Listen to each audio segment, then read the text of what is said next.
అస్సలాము అలైకుం వరహమతుల్లాహి వబర్కాతుహు. మున్కిరీన హదీసులు అనగా హదీసు తిరస్కారులు.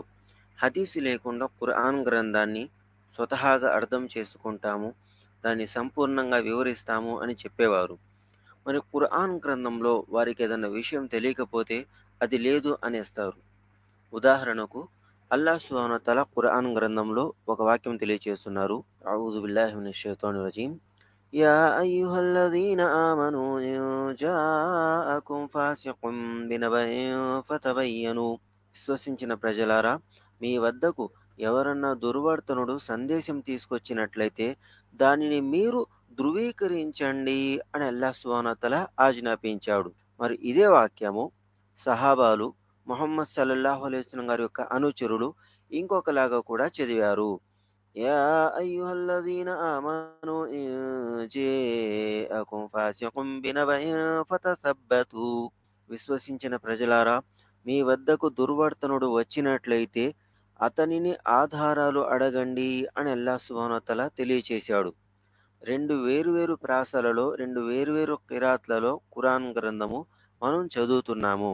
ఖురాన్ గ్రంథము ఎక్కువ శాతం మంది, అత్యధిక శాతం మంది ఇన్ జాఅకుం ఫాసిఖుం బినబఇన్ ఫతబయ్యను అని చదువుతారు. దాని అర్థం ఏమిటి? మీరు ధృవీకరించుకోండి అని అర్థం వస్తుంది.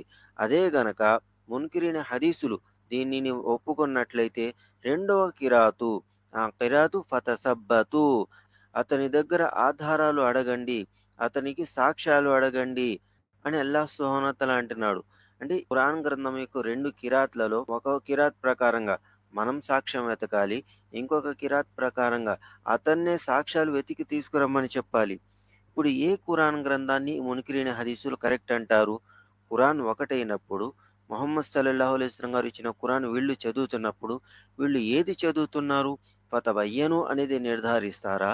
ఫతసబ్బతు అనేది నిర్ధారిస్తారా? ఫతసబ్బతు తిరస్కరించినట్లయితే గనక వాళ్ళు ఖురాన్ గ్రంథాన్ని తిరస్కరిస్తున్నారు. కాదు 2 ఉన్నాయి అన్నట్లయితే గనక ఆ మాట ఖురాన్‌లో లేదు. 2 లేవు, ఒకటే ఉంది అంటే గనక ఒక ఖురాన్ గ్రంథాన్ని తిరస్కరిస్తున్నారు. ఇప్పుడు మనం చదివిన వాక్యము ఫతబయ్యను. ప్రపంచంలోని అత్యధిక శాతం మంది చదువుతున్నారు. మరి ఇంకొంతమంది ఫతసబ్బతు అని చదివినా కూడా ఏ ఒక్క ముస్లిం కూడాను మదరసాల్లో చదివిన వ్యక్తి కావచ్చు, ఖురాన్ యొక్క అవగాహన ఉన్న వ్యక్తి కావచ్చు, ఫతసబ్బతు అని చదివే వ్యక్తిని మీరు తప్పు చదివారు అని ప్రశ్నించాడు.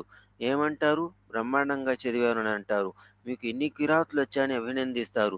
ఇప్పుడు ముహమ్మద్ సల్లల్లాహు అలైహి వసల్లం గారి యొక్క ఖురాన్ ఏ ఖురాన్ అని వీళ్ళు భావిస్తారు? ఈ మాటలు, ఈ ప్రాసలు, ఈ విధానాలు హదీసులలో పొందుపరచటం జరిగింది కాబట్టి మేము విశ్వసిస్తున్నాము. మున్కిరైన హదీసులు ప్రవక్త గారి మాటలు తిరస్కరించటం కారణంగా ఇస్లాం యొక్క మూల సిద్ధాంతాలు నమాజు, ఉపవాసము, జకాతు, హజ్ తిరస్కరించేశారు. అలాగే ఈ స్థితి వారిని ఖురాన్ గ్రంథం యొక్క తిరస్కారానికి కూడా లాక్కొచ్చేస్తుంది. ఇన్ని కిరాత్‌లు లేవు అనేస్తారు. అత్యధిక శాతం మంది చదువుతున్నారు కాబట్టి మీరు ధృవీకరించుకోండి, సాక్ష్యం వెతుక్కోండి అన్న వాక్యానికి గాను దీన్ని నమ్ముతారా? ఫతసబ్బతు చెప్పిన వ్యక్తికి సాక్ష్యాలు తీసుకురమ్మని అతన్నే పంపిస్తారా? ఫతసబ్బతుని అంగీకరిస్తారా? ఒక పట్టాన ఉండలేని వ్యక్తుల్నే మున్కిరీన హదీసులు అని తెలియచేస్తారు. కాబట్టి ప్రవక్త గారి మాటలు, ప్రవక్త గారి బోధనలు, ప్రవక్త గారి వివరాలు, ప్రవక్త గారి చరిత్ర ఈ మొత్తాన్నే హదీసు అని చెప్పడం జరుగుతుంది. కాబట్టి హదీసు తప్పనిసరి.